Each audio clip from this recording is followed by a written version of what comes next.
There's so many fears involved in the unknown of leaving a relationship. You know what to be afraid of when you're in a relationship, but being concerned about how your partner is going to react when you leave, how you're going to provide for yourself, how you're going to ensure your children are safe. All of those things were not simple factors in trying to make a decision to leave.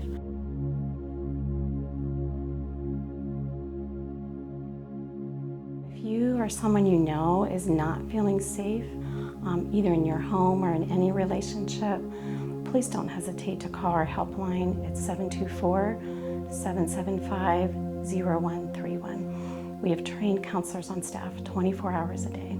Sometimes I think people think to be able to call that helpline, I have to just have been beaten by my partner, or I just have to have been a victim of assault.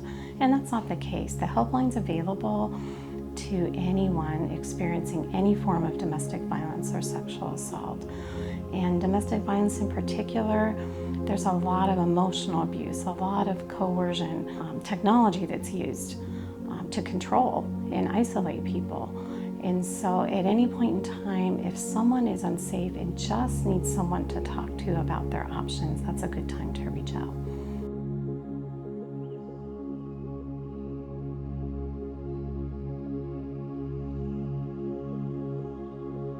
There's no cost to anyone coming for services at the Women's Center for any of our services, not for shelter, not for counseling, not for court advocacy.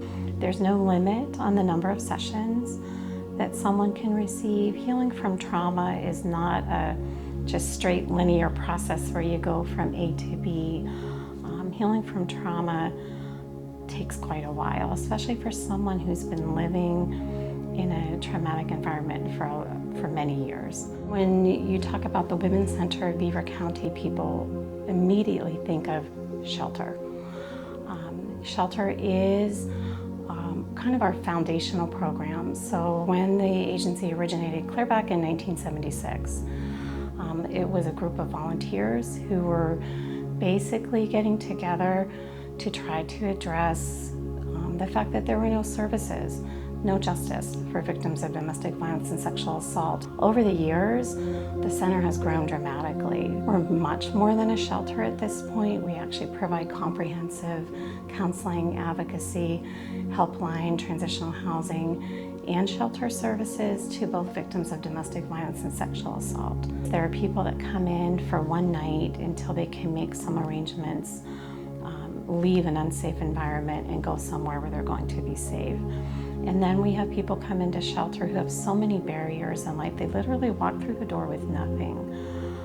And they have to have some time to rebuild their lives. And they might be in shelter for a couple of months. I think my heart to do the work is really related to my initial start with children. Wanting to be able to have that opportunity to intervene at the time that someone's a child. And give them the opportunity to see that life can be different than witnessing violence in the home. To know that it's not their fault, to know that they're not alone, and to be able to help them learn all of those critical messages as children in the hope that you can really help mitigate the trauma when they're young.